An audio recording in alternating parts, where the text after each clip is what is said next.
So Scott Croxall and Stephen Cox, they're going to be both moving on. Nice race there by Marty Niefnecker as well. He was our very first world champion back in 2010. And of course, Killian Brown with that front flip out of the gate. That was unusual. I'm kind of curious to see what happened there to him. Yeah, I'm not sure. I mean, he must have been overthinking that start. Possibly he was considering doing the full jump. He had two good starters next to him with Cox and Croxall. Let's see what happens here. He just completely toe-picked trying to pump down the first section. That would have been an awesome heat with those four guys all really tight, but Killian relegated to back and had to fight his way through. Let's watch Scotty here, really nice and smooth. He probably just took that almost better than anybody. Cox having a little fun. This guy's really loosened up over the years. You know, I remember seeing him years ago. He used to get so intense, throwing his helmet, getting out in the early rounds, but now he told me he just totally relaxes out here, has fun, and it's really working for him. One of the top 10 guys in the tour right now. Absolutely. He is fun to watch, and he does the freestyle rounds, which is definitely good. All right, back to the top.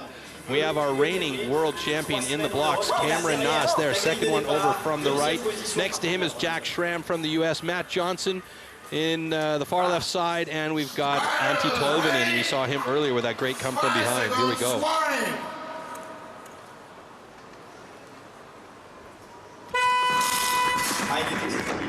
Great start by Cameron Naas. Good move to the inside by Matt Johnson, but he gets stuck in behind Antti Tolvanen. That might cause him problems. Tolvanen just not willing to give an inch as he goes straight down that BF Goodrich Harbor drop. A huge jump, and Tolvanen is looking strong here. Cameron Naas, we know, is a solid skater, and he has got the lead right now. Antti Tolvanen right behind him, coming towards a Hyundai end section. It's a clean win for Cameron Naas as he airs that last jump with some style. And Tolvanen holding his own against a couple of good challengers there. Wow, respect to that man right there. Absolutely. That first heat, Antti was all over the place. He surely got it together and cleaned it up there. I mean, really keeping up with Naas the whole way down. Super solid run for Tolvanen. I have to ask myself now, is Naas holding back a little bit, or has Tolvanen improved that much? I think it's a little combo of both. I mean, we all know Cam really doesn't start pushing too hard until the quarters, moving on, depending who he's against. I'm sure he's feeling a little loose in this heat, like he had it. But still, Antti, impressive. Yeah, absolutely. I like that. Jack Schramm celebrating a little bit, although he gets eliminated. He's going to be happy to be in France, in this beautiful city of Marseille. Back to the top. Tommy Mertz here. We got to give this guy, he won Valentine's Day this year. Actually got engaged to his fiancée Lo in front of the Eiffel Tower. Guy had a professional photographer out there and everything. Ooh, smooth. Nice.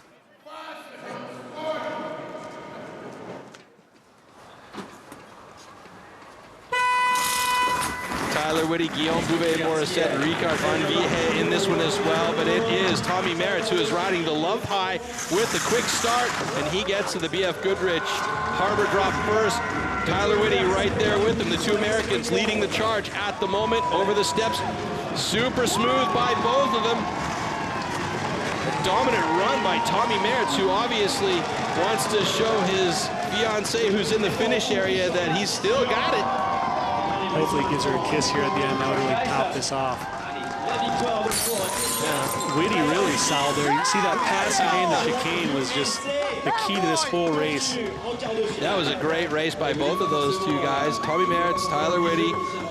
Nice, solid start. I mean, that's probably the best start and run I've seen from Tommy Meritz in a while. Absolutely, and all those guys are great starters. The thing is, throughout the whole week, I've been watching Mertz and Whitty in practice. They've both been super solid in the bridge section, the harbor drop. I was kind of expecting those guys to move on, but right here, Whitty, you'll see, kind of gets relegated to the back, and I thought there was no chance he could make a pass before the harbor drop, but let's just watch him really gain speed here down the section and really moving so nice on the side here. No foul play, just pushing Ricard out on the chicane, and that was the key to the race. All right, guys. All right. Let's go, USA, eh? That was like half American, half Canadian. USA, eh? All right, back to the top we go. The last two heats in our round of 32. Luca Delago, Michael Julianello, otherwise known as Iggy. Keep an eye on the back of his jersey. He's got that funky camo set going. German Titov from Russia and Vaclav Koznar from the Czech Republic. I think probably the best run I've seen all day other than Tristan Dujardil's is Luca's. So we'll see how he does.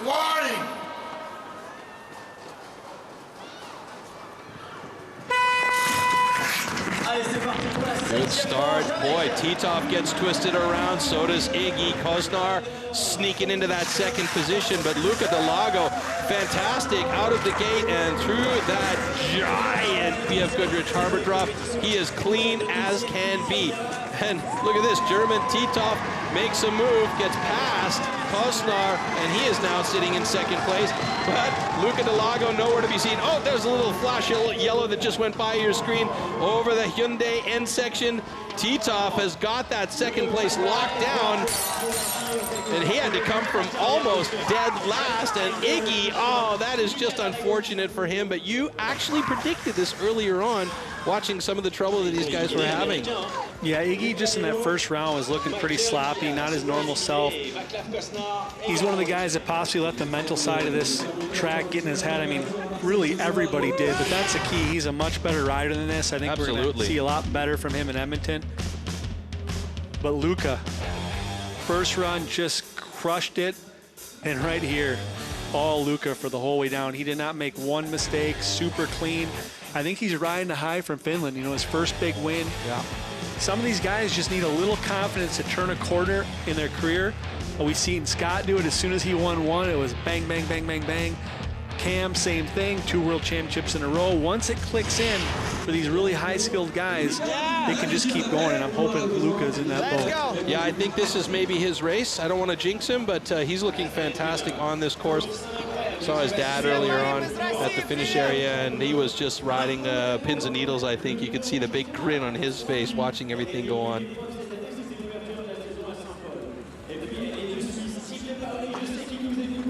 Look at that beautiful start gate up there at the hotel. Just an amazing location. All right, Marco Delago, a former world champion. Derek Wedge, a former world champion, right next to each other in the middle 2 gates. Jim DePauli and Andrei Antipov, the other 2 on the outsides. Riders, ready? 5 seconds, warning.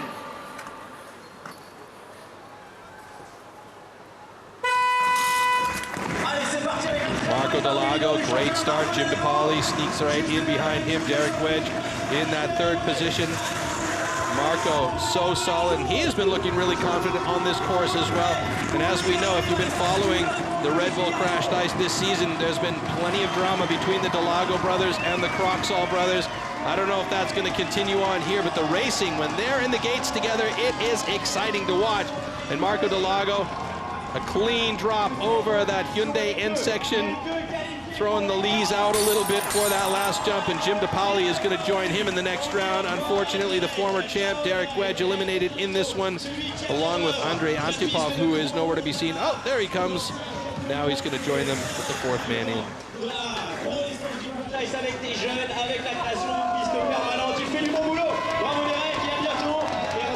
Going to get the 2 Delagos coming together in the quarters. It's always fun seeing those 2 skating side by side with their real similar style. Both Marco and Luca coming in really hot out of the gate. Really smooth drop-ins onto that synthetic ice sheet. So you guys really have to keep it in control over that, because any side-to-side movement you can slip out. It's so much slipperier than the natural ice. Got to give the track crew props for setting up that segment there. It was really difficult for them, and it took them 6 hours to build the framework and install the synthetic ice sheets. And boy, that was a whirlwind, but they did a fantastic job. Incredible. Lots of respect to this crew here making this happen. Wedge always getting a little style in, having fun. Jim DePauli the last 2 seasons has been looking really, really fit, really strong, and he's been about the most consistent athlete we've had out there. And if I look at this, it's going to be the Delago boys in the quarterfinal heat number 4. It's going to be a while before Kyle Croxall and Scott Croxall come together. They might see each other in the semifinals. We'll see how that boils down.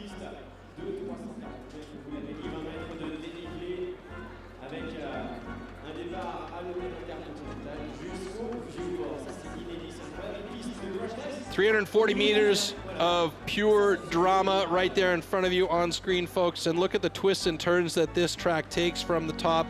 Reed, we've talked about it already many times over, and it is just a crazy track. And I mentioned just before that the Croxalls won't be coming together until the semis. The Delagos, we're going to see them in the quarters. 3 world champions and 1 aspiring racer make up what has turned out to be one of the fiercest family rivalries ever in the history of Red Bull Crash Dice. Speaking of the brother pairs.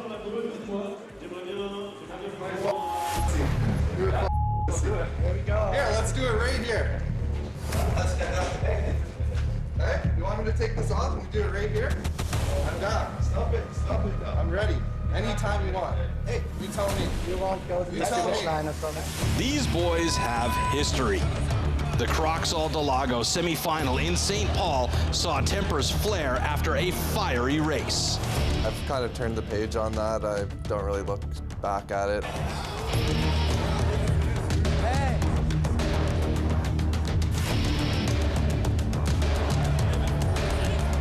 The whole summer is in between now, and yeah, I don't know. We will see what happens. Fast forward to Evescula 2018, and the 4 met again in the final. Oh, and Scott goes down immediately with a huge hit on the boards at the top. Kyle Croxall getting handsy with Marco Delago, and he is in the lead. I kind of expected he would get disqualified because I was right behind him and Marco when it happened. We have a result change. Luca Delago wins it. It's kind of crazy how it turns out, but I got my first big-time race win.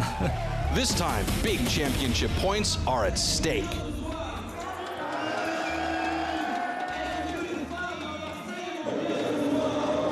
Well, there we see Luca Delago warming up. And Scott Croxall right there. The whole thing basically started in St. Paul last year in the semifinal between these two guys, and I think that Marco Delago wanted to come to the defense of his younger brother, and then it just heated up and heated up and heated up, and it's made it a really exciting set of races because these are 4 high-quality athletes. Yeah, it's one thing just to have random guys on the tour, but these are some of the top guys here that are getting into it. And it always ranks up the intensity about 5 notches.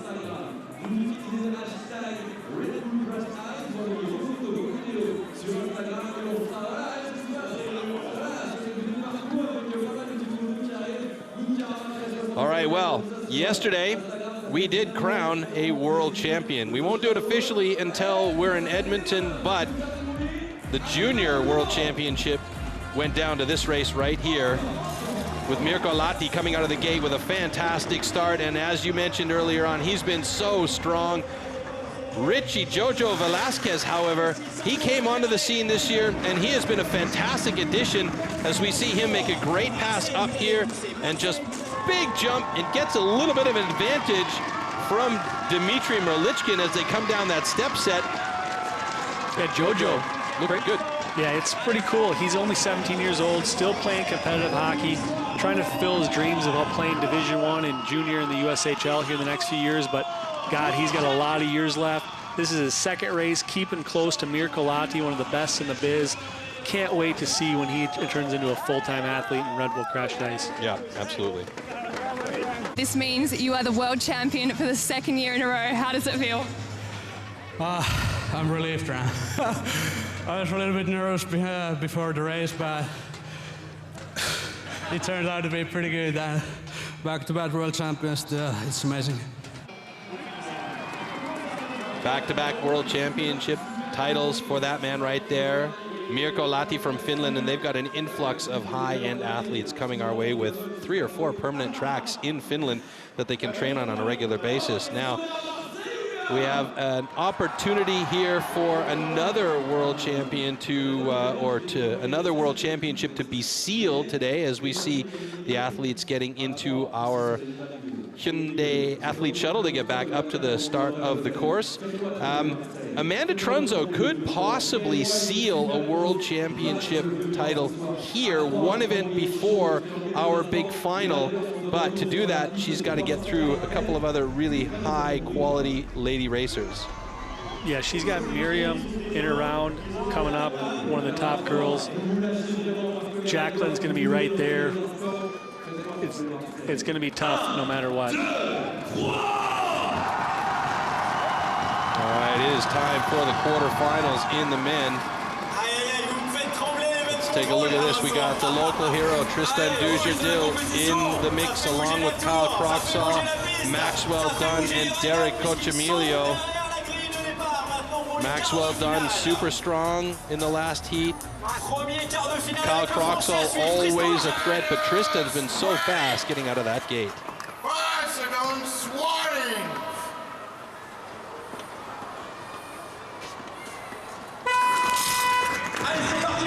Another great start by Tristan. Look at Maxwell Dunn taking a hard line on the outside. They're looking for that advantage, and it goes to Maxwell Dunn as he gets to the BF Goodrich Harbor drop first. Tristan Dujardil right behind him. A risky position for Kyle Croxall at the moment. Oh, Dujardil goes down hard. Kyle Croxall gets a lucky break, sneaking through into second position. Max Dunn well out in front. Could we see him moving on to the semifinals quickly? It looks like it as they come over the Hyundai end section. Dunn styling it. Oh my goodness, what a finish for Maxwell Dunn and Kyle Croxall. Oh, and what an upset for Tristan Dujardil. He goes down so hard coming down those steps, and that's got to be disappointing for him. But having just one race this year, you can't expect him to be killing it every time, you know? Yeah, it's so tough to just step into this tour. You know, he's got a full-time deal going on with Circus Olay. He comes in here, first race, qualifies one, feeling no pressure, but I think he really wanted to make it happen tonight, and maybe a little too much in that step down. Overshot the step section, and there's just absolutely nothing you can do. The biggest point here was this move by Max coming on the inside. I think if Tristan would have comfortably had the lead coming into the BF Goodrich Harbor drop, it would have been a totally different story. But, you know, this is what happens. This is racing. Anything can happen, and you're going to see Tristan right here making the big jump. Oh, he hit the boards with his knee. He went tight on the inside there. Wow. Yeah, that's exactly what happened. We didn't catch that earlier. No chance making a move like that, running into the boards. Let's watch it right here. Yep. Oh, my got it goodness. 2 times. Wow. That hurt me.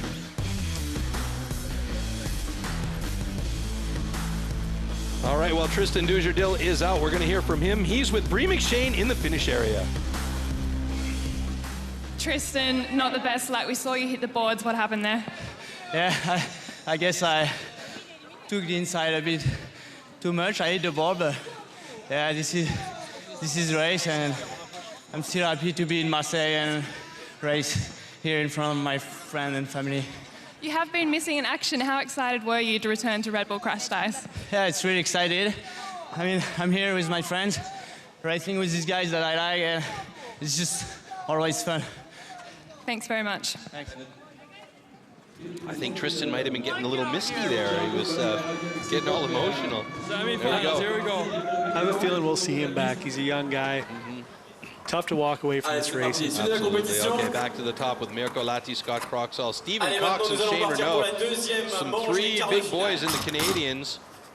Shane Renaud about the smallest of them at, what, 5'10" and 180 pounds. He's a solid package. Let's see how they do. 5 seconds warning.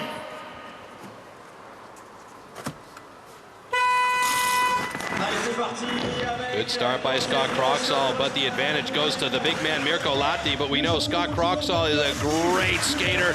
Latti blocks him out at the chicane, coming down the BF Goodrich Bridge, or the Harbor Drop, excuse me. And Scott Croxall is in second place behind Mirko Latti. I wonder how much that's going to play with his head as they get down into the next round if we see these two going against each other. Scott doesn't like getting beat. I know he's going to push all the way to the end here. Well, he's good like that for come from behind wins, and in this case, I think he knows he doesn't have to push it too hard. Give that track another 100 meters, and I think Scott would have probably passed Mirko, but what an amazing run by the junior world champ, Mirko Latti. to beat Scott Croxall out of the gate 1 and to hold him off for the length of this course. Yeah, with the exception of the finals, you almost never see Scott come in second in the heat. Yeah. To me, this really shows Mirko taking it up another notch, maybe just getting that confidence. And not a lot of guys would have tried to push past Scott. You know, just out of respect, they probably would have gave him that initial chicane corner, but Mirko wasn't giving him anything. Nah, Mirko's a young guy. He's got plenty of gumption, and we see the start here by both of them. Really fantastic. Mirko power into this first corner. I thought Scott was going to get him. Got a few more strides in the inside, but Mirko slides in just like Dunn did the round before, coming in really nice into the harbor drop. Notice Scott just almost thinking about putting a hand on Mirko's back, but then he put his hands back up to make sure it was really obvious that he wasn't touching him. That's about as clean as two guys can take that step up there. Beautiful. Lots of bumping and grinding going on up there.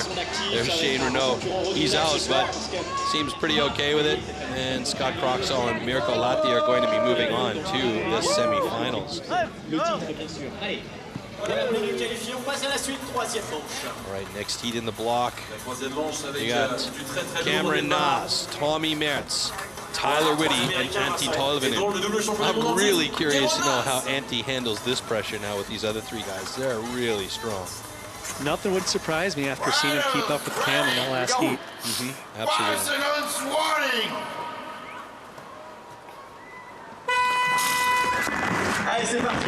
Cameron Naas with a great start. Mertz goes down. Tolvanen trying to find that line to the inside, and he does. He goes around the outside of Whitty. Oh my goodness. Tolvanen, again, surprising. Keeping up with the big man out in front. Tolvanen looking in super smooth once again. He's just finally pulling it all together. He's found his stride this year by the looks of it.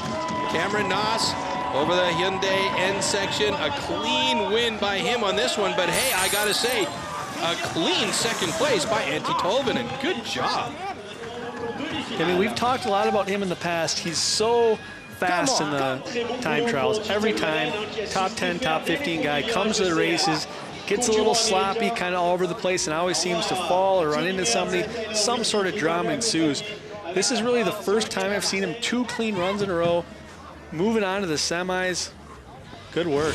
Well, you said it yourself. He's a very unorthodox skater, and it's seeming to come together for him now. Cam really smooth on the start. Super fast out of the gate.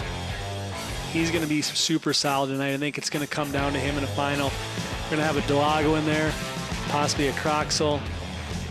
Well, Cam's been focused, and it's really important for him to get those big points at this event if he wants a chance to take a 3rd World Championship title. But so far, so good for Mr. Naas.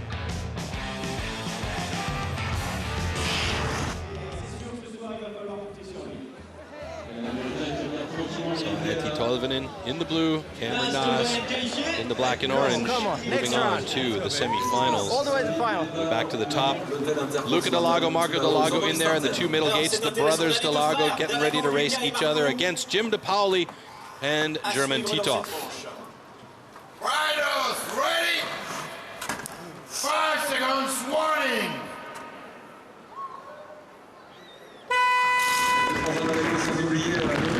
Start by both the Delago boys. Marco Delago taking the lead. Luca Delago filing in behind him in 2nd place. Jim DePauli right on top of him, though. All those guys, all 4 of them getting down the BF Goodrich Harbor drop without any problems. And again through the steps. Everybody looking really good, but the Delago boys pushing each other along. Something really fun about watching those two skate with each other. They have such a similar style. So smooth, it's almost effortless. Ooh. Oy, oy, oy, that could have been a bit of a problem for Luca Delago as he got a bit windy going over that last jump into the finish area, but the Delagos are into the semifinals. Interesting here, and it looks like we're going to go to a photo finish evaluation. I don't see it on the main screen there yet, but on our info screen it's just popped up. I don't know why though. Allez, on va s'intéresser aux plus beaux moments de ce dernier quart de finale. Aux plus belles images confirmées. Les vainqueurs, bien sûr, on les connaît, mais il va falloir voir dans quel ordre. All right, let's take a look back here. both Luca and Marco. Super smooth coming in this first section. This harbor drop, you know, last night in the other rounds at junior, we saw lots of difficulty coming down this section. Most guys speed checking down it. Now that we're getting in the round of 16, heading into the semis, you just see the skill level is so much higher. Everybody is taking this stuff super smooth, super high level. Even with the difficulty of the track, it just really shows how far these athletes have come along, being able to take this stuff to the next level. Well, I think the photo finish is only about figuring out who's one and who's two. It looks like Luca is going to get the #1 spot in that heat. So the result has changed. Okay, there you go. Luca Delago, Marco Delago, 1-2. I don't think it matters to them at this point. They're both going to be moving on to the semifinal, and we're going to see them in heat #2, along with Cameron Naas and Antti Tolvanen. That should be a banger of a heat later on. If I look at heat #1 in the semis, we got Mirko Lahti, Scott Croxall, Kyle Croxall, and Maxwell Dunn. That's anybody's guess there. Yeah, all big bodies in there. Going to be super fun to watch that one. I'm thinking Mirko could pull this one off and take the lead out of those four. I know that's saying a lot, but man, he has been on fire all weekend long.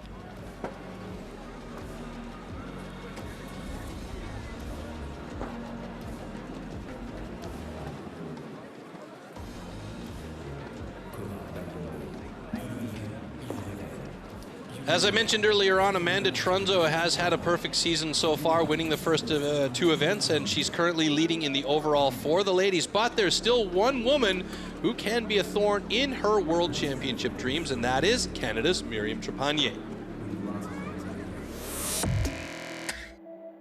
I'm pretty happy with my season so far, being it's only my 3rd year racing on the full tour, finishing both St. Paul and Finland in the final heat. 2015-2016, when it started in Quebec with a win and the 2nd place in Munich, that season was also really good. So I'm really happy that I'm being consistent, so I must be doing something right in my training. If you're not ready to train day in and day out, I don't know how you could compete with the best in the world. It's sacrificing those hours, you know, spending time in the gym to make sure that you're ready for the first race of the season. Amanda has trained really hard. She's actually my training partner. So I think we're both happy with how each other's doing. At the same time, of course, we both want to be first. In this sport, you don't stop people. You just race faster than them. So I just want to be faster than them, and that's my game plan going into every race.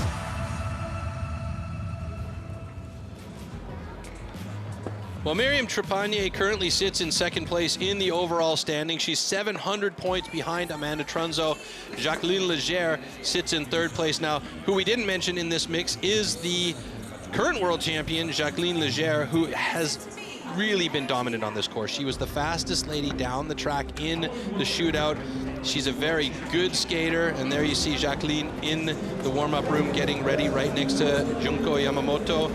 And there's Amanda Trunzo. Her dreams lie on having a good run here today, and of course right next to her, her training partner and her biggest rival this season, Myriam Trepagnier.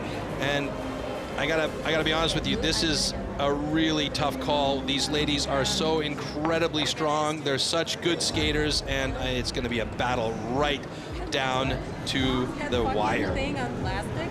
Yeah, it's gonna be so uncomfortable on the plane. All right, so here we go, looking at the quarterfinal race with Amanda Trunzo and Myriam Trepagnier. This was earlier on, and this was an incredible battle. This was heat #4.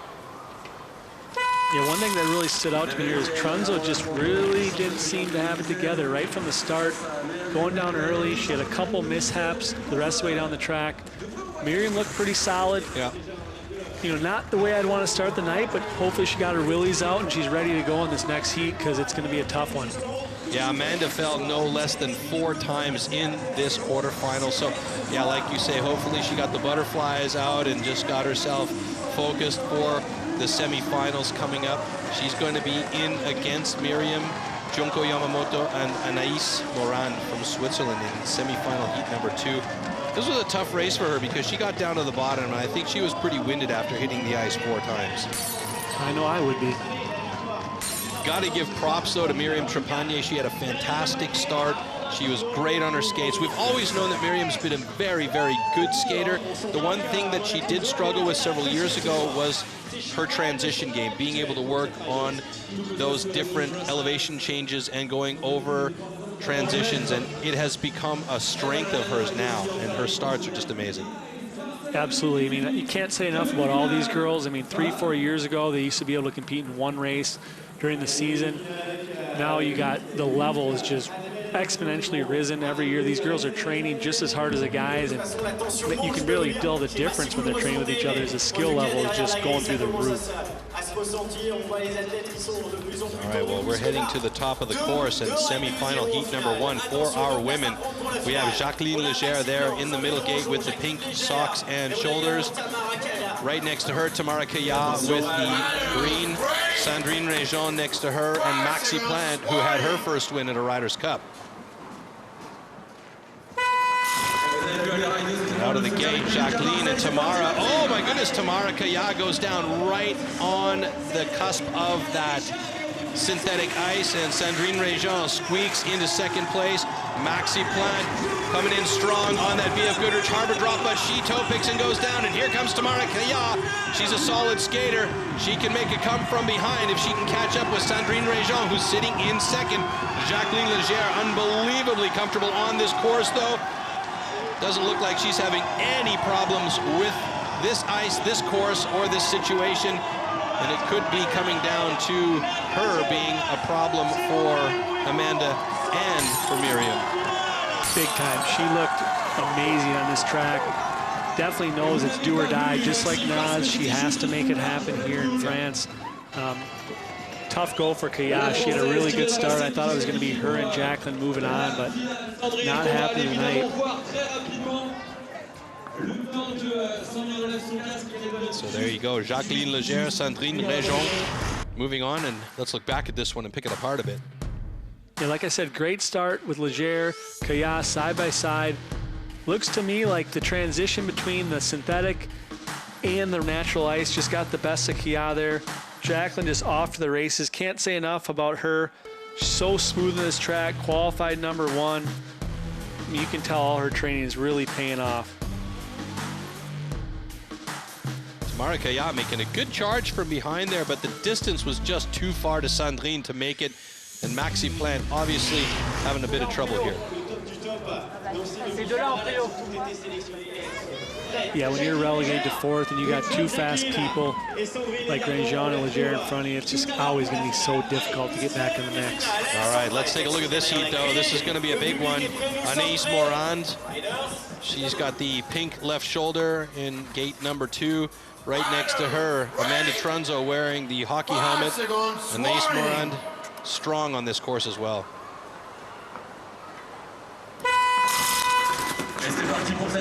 Morand gets a really good start, pulls out in front. The battle here between Trepanier and Trunzo as they come to the BF Goodrich Harbor drop. Oh, it's a squeeze, but it's Trepanier getting the advantage. Trunzo goes down. This could change the whole face of the battle for the championship.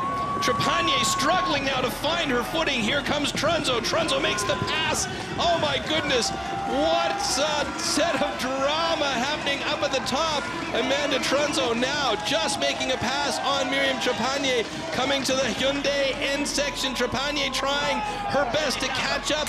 But hey, what an amazing race by Anaïs Morand. Who expected that? She's been so solid out of the gate. But I never imagined that she would take down one of the best athletes on the women's side ever. That was incredible. How much excitement did that race have?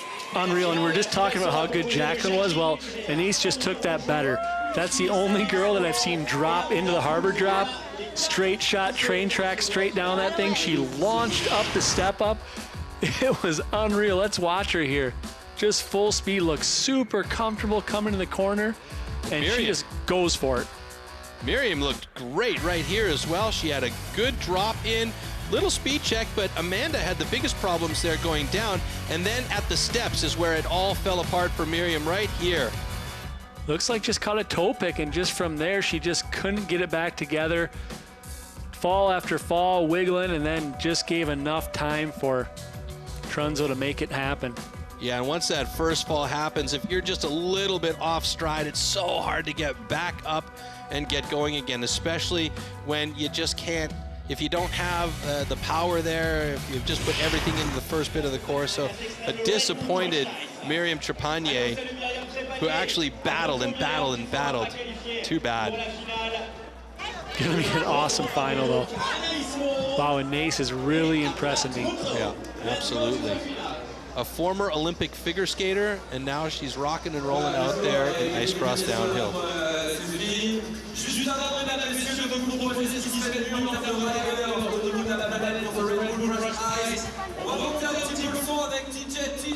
just can't say enough about this location. That's the amazing thing about Red Bull. They always seem to pull together the most incredible locations for their events, and Red Bull Crashed Ice is absolutely one of those key events. We've had some fantastic cityscape races in Quebec, and this one is just like that, right down through the city as we see Cameron Nas getting ready for his semifinal run.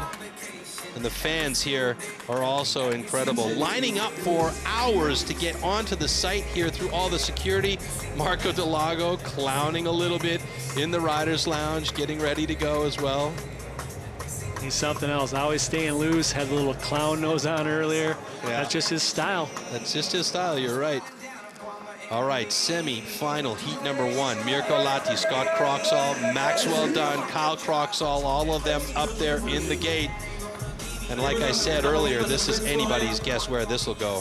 4 incredible riders. Who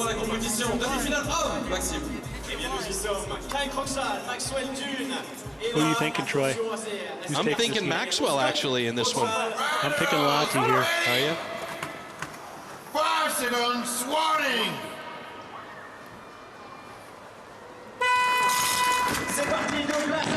Great start. Maxwell squeezing a little bit to try and find that early line, and it looks like he's gonna get it at the chicane over the BF Goodrich harbor drop. Scott Croxall squeezing in behind him. Max looking good. He's got that big step, and he is down and off to the races here, like you like to say, Reed. Fantastic. Scott Croxall right on his tail. Where's Kyle Croxall? He's completely disappeared off the map. Mirko Lahti trying to find that last little bit of energy. And across the finish line, it is Maxwell Dunn and Scott Croxall. Wow, what a battle there. Good call, Troy. It's very rare I'm ever wrong. So, I mean, I'm even kind of shocked myself, but that was an awesome heat by Dunn. And we did talk about it earlier, you know, coming off a win. He was struggling early in the year. Things just weren't clicking for him. Comes off a big win last weekend. And clearly he is riding on all cylinders right now, because that was an incredible heat. That was an incredible heat. Mirko Lahti, he was solid out of the gate, but you know, when you got Max Dunn having the confidence of a win at a Riders' Cup and being solid out of the gate himself, it's a tough battle. And Scott Croxall, of course, an amazing starter. Yeah, you can't say enough about Scott, too. I mean, he is right there with Dunn, side by side the entire heat. Super solid. I mean, he is just the most consistent rider ever. Pretty much makes every final. Top competitor. If things would have gone a little differently in the first 2 races, you know, he had some unfortunate circumstances that were out of his control. He's a guy that could be our leader with 2,000 points right now. And Kyle Croxall, you can see there, trying to gap that big set of stairs. He went down, and that was it for him. But Max Dunn, wow, great run from him and Scott Croxall, and we're going to go down and hear from Max Dunn, who's got to be happy as a clam, as they say here on the Harbor City. He is with Bree McShane right now. Max, that was a great run. How comfortable do you feel on this track? I feel great tonight. My starts have been on, and just getting that lead right away feels nice. You had a great win at the Riders' Cup in Finland. How was it to be on top of the podium? It felt good to get there for the first time, and hopefully we can continue results like that. Good luck. Thanks, Max. I think we saw Scott Croxall trying to photobomb that interview with Max at the bottom there. Always having a good time. What do you think's going to happen here? Nas and Tovinen, you know, super solid. But hey, the Delagos also. Yeah, I mean, it's two semifinal heats that could be a final any time of the day. We've seen Nas be so solid out of the gate. He's been so solid on the courses last year. This year, he's been struggling a little bit. So we'll see. I kind of feel like the Delago boys are going to be the ones that are going to take this one down, but at least one of them. We'll see. Ready? 5 seconds, warning. Marseille, attention Marseille. Cameron with a fantastic start. Luca and Marco, hey, they're getting handsy with each other there. Cameron solid out in front. Marco Delago right behind him. Luca Delago sitting in third place. This is where Luca could make the big speed advantage, and he does it. Marco goes down. Luca moves into second place behind Cameron Nas with a head of steam.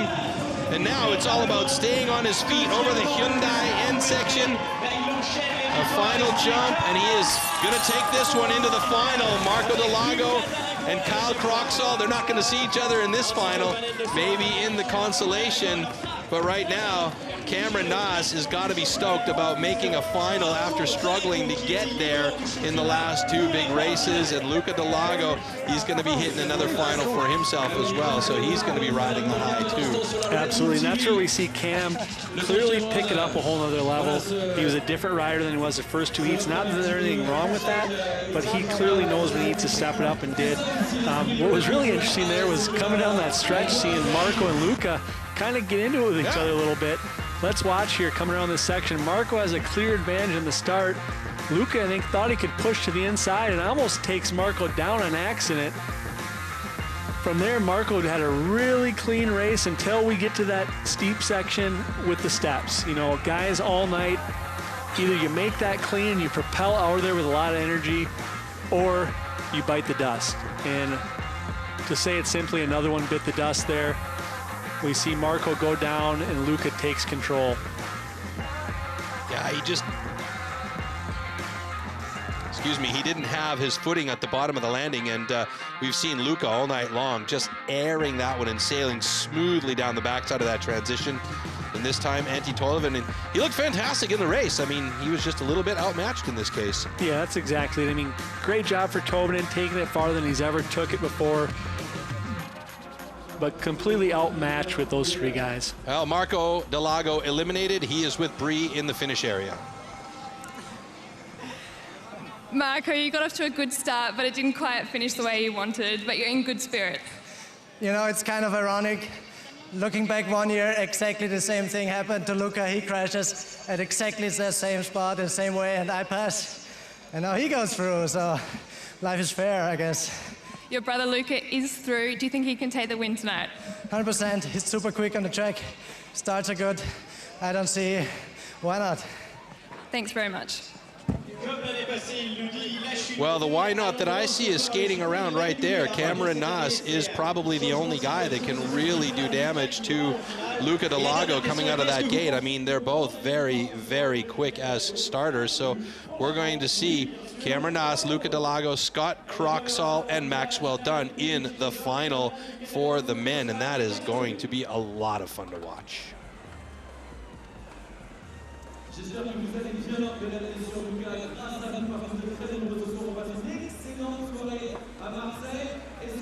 So Reed, what are your thoughts here? We got two finals locked and loaded. It's going to be really, really exciting. With the ladies going up, they're going to race the first heat. And the way Anis Morand skated in that last one, unbelievable. It could be really, really interesting to see if maybe we have a new winner coming out of this event here. Meanwhile, we're going to get a chance to, sorry, I didn't mean to interrupt you there, but we're going to get a chance to see some of the other riders riding down this course with the POV runs, just sort of like you do, but in action. Here we go. Nice view from Jerome Ariat. Looking Tristan way up front there. Now you're going to really get a feel for what it means to crash. Nice move, Ariat. I mean, I think he was getting a little nervous coming into the drop there and just said, screw it, I'm going down. And now he's going to slide down on his butt.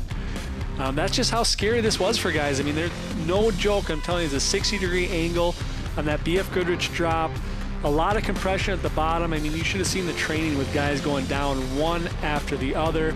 Guys not wanting to go on the track. It's really never been like that, but you can see by the finals tonight, after guys hit it enough times, people kind of put it together clean, and you're seeing all the top guys really take that feature nicely now. And you could see earlier on, too, in those pictures, how slick that track is because of the rain earlier on in the day. That just makes the track that much faster and that much more treacherous.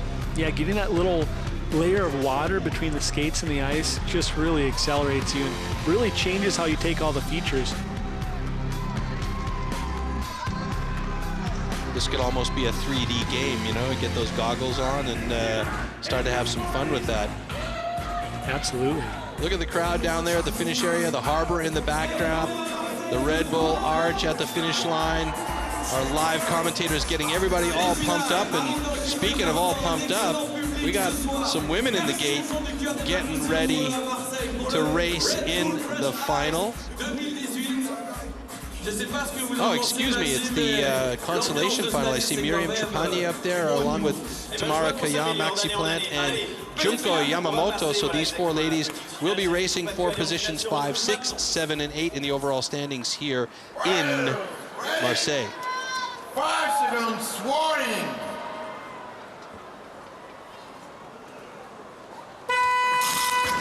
Good anticipation by Miriam Trepanier as she gets out to a good solid start with Tamara Kaya right there with her. I think Trepanier took a quick look back to see who was there. Maxi Plant on her left shoulder. Tamara Kaya, though, with a great entry into the BF Goodrich Harbor drop. And Maxi Plant sneaks into second place because of a toe pick by Miriam there. And here comes Junko Yamamoto in third place. Miriam now relegated back to fourth. Maxi Plant looking to get at least something out of her weekend here. Coming in the top 10 is a definite solid finish, but I think she wants to have that 6th place, and that's what she's going to get in this case. And Miriam did a great job to make the pass on Junko Yamamoto to come in third in that heat. She'll take 7th, and Junko will be 8th for the weekend. Yeah, definitely wasn't clicking for Miriam this weekend. Those last couple heats just caught some ruts in the ice, some toe picks here and there. Maybe it wasn't her fault, but man, tough go, but I'm sure she'll be right back in Edmonton going for that crown. We got another long course in Edmonton as well, and that definitely suits Miriam as far as her skating style and her fitness ability, so I think we're going to see her have some strong results there as well. Good job by Tamara Kaya, though. She really came out of the gate, redeemed herself after a bit of a weaker run in that semi-final. Yeah, I was actually expecting Kaya to make the final. She was looking really good on the track this week, but she had a really tough go off the start in that last run. But this one time, she put it all together, super smooth, and really took control the whole way down. You also mentioned there were some soft spots at the bottom of that BF Goodrich Harbor drop. That could be one of the reasons why, you know, your line choice is so key there. One of the reasons why so many athletes have toe picked coming up that step-up jump off of that G-out at the bottom. Yeah, the compression of that G-out just kind of forces you into the ice. If the ice is a little soft, it just compounds the problem. The top guys are just so fast through there, they're able to stay on their feet, but any sort of mistake or off balance, you're going down.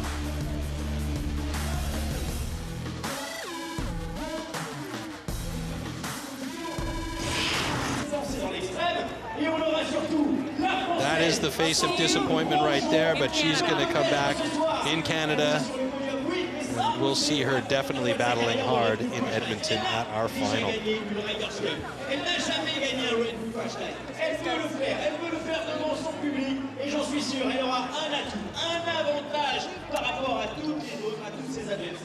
All right, our women's final should be locked and loaded at the top of this course here in Marseille.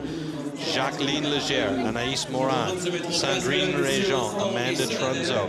It's all on the line for Amanda here. She can seal the deal if she can win this one.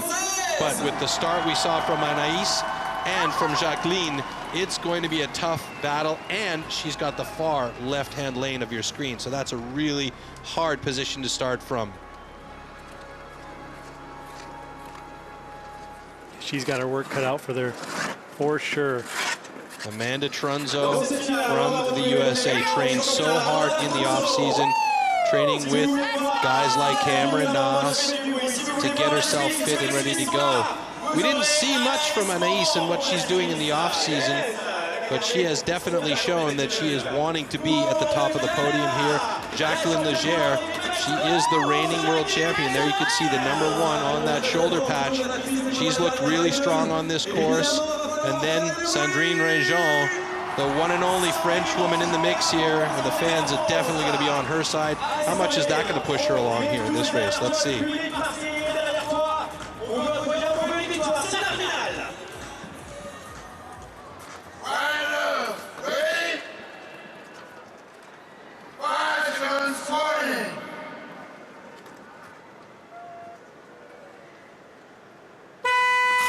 Man, that was a long wait for the gate drop, and look at this. Oh, Anaïs has a bit of problem there. Jacqueline Legere takes advantage with the whole shot. Amanda Trunzo in second place right behind her. That's going to be tough for Anaïs to try and catch up.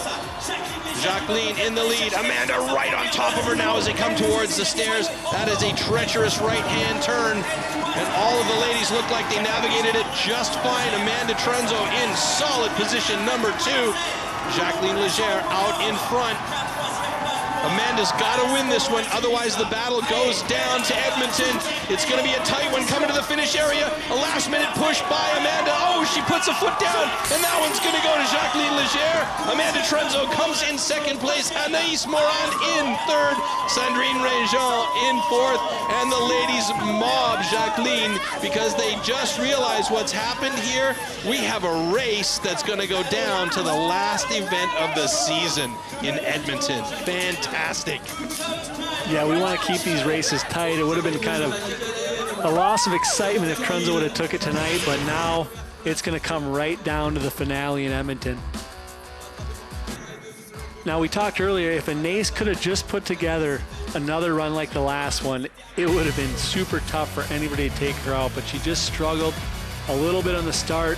Yeah, she just went a little too far down onto that synthetic ice, and then she had to work a little bit harder to get back into form.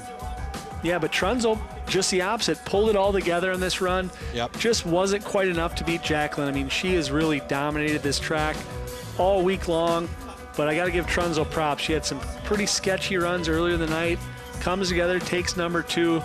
Good work. She really pulled herself together for this final run and did a great job. She's going to end up with 2,800 points, so she'll still hold down the lead, but Jacqueline Legere will jump up into second place in the overall with 2090. So 2,090, and Jacqueline Legere is with Brie McShane in the finish area. He's got to be excited about this finish. Jacqueline, congratulations. It's been a rough start to the season. How good does it feel to finally finish that line first place? You know, it feels really good. This track was a huge challenge this weekend, so to come out on top of that is really good. What is it about this track that has been so challenging? Just the transitions are really aggressive, and it's hard to stay on your feet. This win means that you're still in for a chance for a third World Championship. What's it going to take going into Edmonton? You know, I'm going to have to give it my all and get another first place. Good luck. Thanks very much. Congratulations. All right, well, it's going to be a tough battle going into Edmonton because that track is a bit longer. It's going to favor the type of skating that Amanda is able to do. Here, the transitions were the advantage for Jacqueline, and I think we noticed that right from the very start of competition. And that's why she is first place here in Marseille. So it's going to be a real battle down to the wire in Edmonton. I can't wait. That's going to be really, really exciting. Yeah, that's just a perfect example of how different tracks favor different skaters. I mean, Trunzo truly dominated the first two races, but this track just wasn't quite her style as much as it was Jacqueline's. Jacqueline a little better in the features, a little smoother in the transitions, and it worked for her tonight. All right, well, a fantastic result here for the ladies. And we go back to the top, and there we see Cameron Naas fully focused. He needs this win. He needs to have a win here. And there, Luca Delago, he wants to have another win as well. Once you tasted that champagne the first time, you want to have it again and again and again. But Maxwell Dunn has been super, super strong, so it might be interesting how this all boils down for our men in the final. Before we get to the big final, we have what they call the small final or the consolation final. Mirko Lahti, he can't be too upset about sitting in the consolation final. He is the junior world champion, and I believe this is the farthest he's come in the men's division, so it says a lot about him. We've got Marco Delago in there and Kyle Kroxall. These two got into it in Finland, in Jyväskylä. Will they get into it again here? I don't know. Not nearly as much drama. Let's see how this one folds. 5 seconds warning.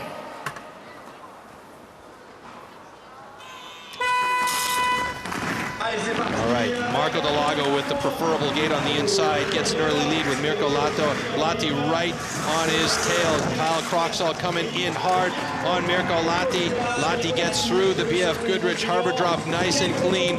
Kyle Kroxall sitting in third. Antti Tolvanen well back. Marco Delago, he's got a head of steam. He's looking really solid here. And if he stays on his feet, he should be able to tie down 5th place in Marseille without any problem at all. Over the Hyundai end section and the last jump into the finish, it's going to be Marco Delago, Mirko Lahti, and Kyle Kroxall, with Antti Tolvanen coming in shortly in 4th place. Great racing, and that is a nice win for Marco Delago. He'll have 5th place. He'll walk away with some good points, and he'll get to watch his brother race in the final. Super clean run by the top 3 guys. Yeah. Marco wishing he would have put that same run together the run before, and he would be in the finals right now. Absolutely. Antti Tolvanen is watching the review on the big screen there, trying to perhaps get a little bit of, just to see what he could do differently. Got to give this guy props and respect, though. I think this is the farthest along he's come, and he's really, really shown a lot of gumption. Yeah, not sure what Antti was doing there with the buzzer. He's thinking about pushing it. Maybe he thought he had a little contact with Kyle there before. I'm not sure I saw anything. That would prove to be a DQ. Marco and Lahti really smooth here on the up. And Kyle. Did I see Kyle tricking a little bit going up the step up? Little spread eagle there. Going for the Daffy. The only thing missing was the arms and the poles.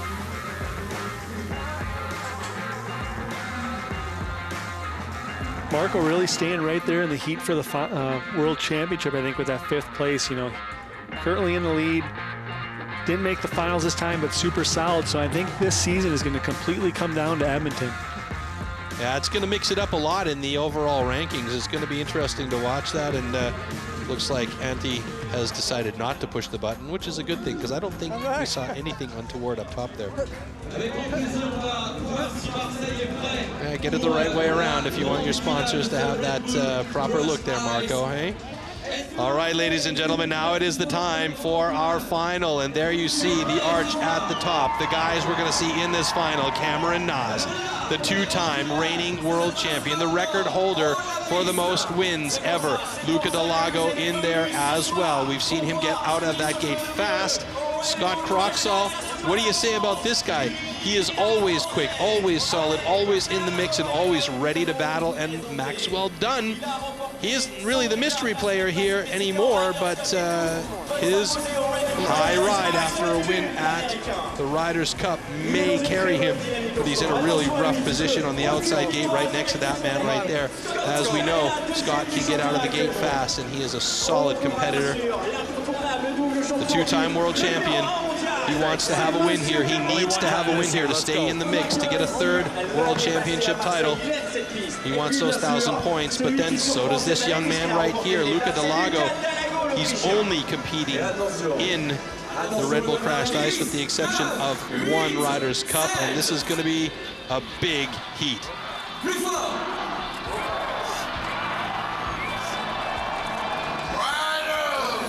Ready? Come on, baby. 5 seconds warning.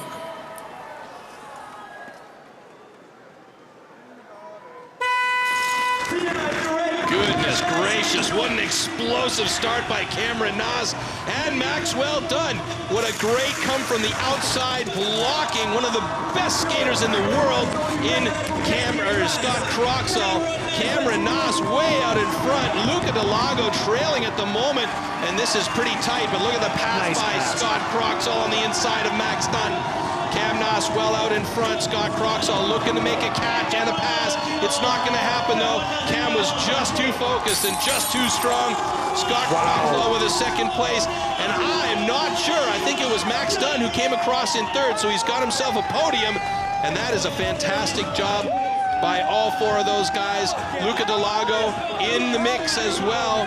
And he's going to be not satisfied with a fourth place, but I tell you what, that is an amazing heat we saw right there. Cameron Naas just pulling it all together here in Marseille and doing what he needed to do to get those 1,000 points that were absolutely critical to his season. That was a Naas from last year right there. I mean, he actually, last year, if we remember, he took this final 2 times in a row with a gate malfunction. Does it again, completely dominates. Props to Scott for making a super nice pass on Dunn, who's been riding this track amazing. Cam just explodes out of the gate. So smooth. Oh, man, you just can't get any better than that. Wasn't actually Max Dunn that was in that re-race last year with Cam? Yeah, actually it was almost the exact same final, switch with Delago, brother. Yeah, exactly. Yep, they had to run that final twice. Cam does it twice in a row, make that 3, just dominates again in Marseille. This pass was really nice on Scott. I mean, he's somebody you can never count out. No matter where he's at, I don't care if he's in 4th and 50 meters back. He's one of the few guys that will always come back on you and make you pay if you make a mistake. Yeah, absolutely. He's such a fantastic skater.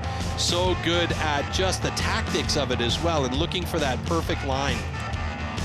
Let's watch all 4 of these guys smoothly take the step down. Dunn goes down a little bit, and I think that's what costs him. Down on one knee, just loses a little speed, and you see Scott sneaking in on the inside here. Luca just can never make a move to get back, but how tough would that be with these guys? I know, you got 2 big bodies in front of you blocking the whole width of the track, and Luca trying to find a line and just didn't have it. And there you go, Cameron Naas taking his first win of the year. He's with Bree McShane in the finish area. Cameron, you dominated that race from start to finish. What was your game plan going into that? It's a really tough track, and everybody's getting so good right now, so my goal is just to stay on my feet and try to carry speed through the difficult features. How much has the standard of competition changed this year? The strength has changed a lot. I mean, everybody's training harder in the off season, and you can see it in time trials. Everybody's so tight together, and yeah, good on everyone tonight, and yeah, great race overall. You've had a rough start to the season. How good does it feel to finish that line in first place tonight?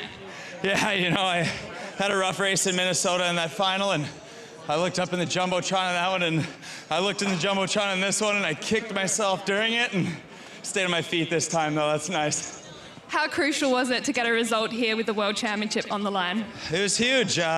Put myself right back in the runnings, and hopefully I can carry some of this momentum into Minnesota next weekend, and then off to Edmonton. Good luck for the next rounds. Thanks very much. Thanks a lot. Well, Cameron Naas takes a nice clean win there, full 1,000 points to win here in Marseille. And I think that was about the biggest relief he could have for this season, the way it's gone so far. No, he needed that. I mean, the pressure was on, and he made it happen. Props to Naas. Super awesome run for him. He's going to be super difficult to beat in Edmonton. Haven't really seen detailed graphics of the track, so we don't know what we're facing, how technical it's going to be, but we hear there's a huge jump that could really test the guys. Yeah, absolutely. Well, at the moment, after this win here, Cameron Naas will have 2,100 points.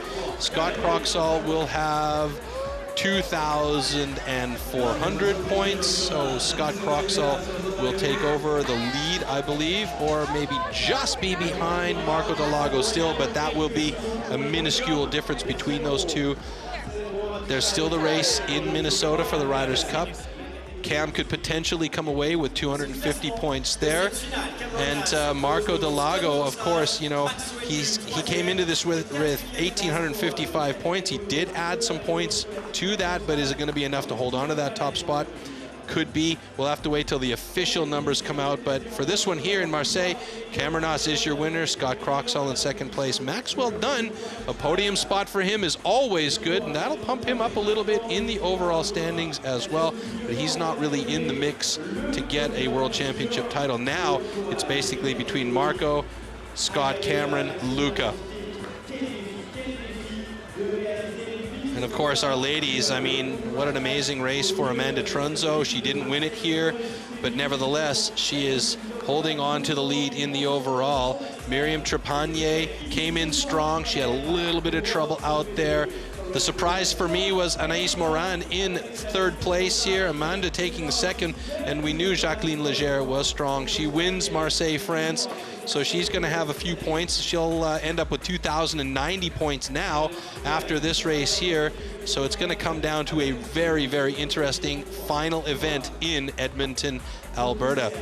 And there we see Amanda Trunzo on top with 2,800 points. Jacqueline Legere right behind her with 2,090. Miriam Trepanier with 1,660. Still in attack position.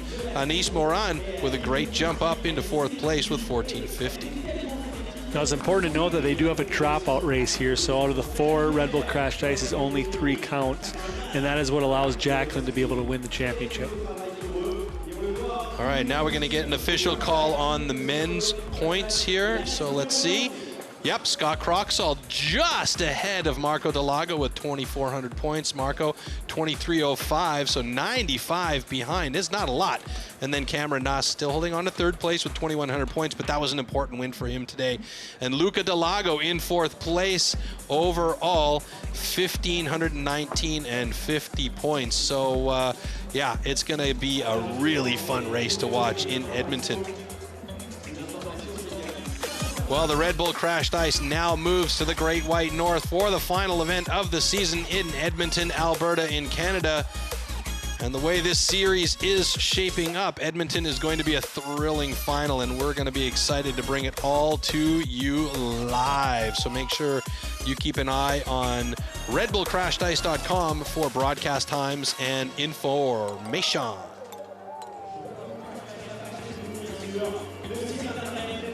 So everybody, that was it from beautiful city of Marseille. And like I said, check redbullcrashedice.com for more information on the upcoming events. For Brianna McShane and Reed Whiting, I'm Troy Mannering saying au revoir from Marseille in France. Till next time.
Let's go.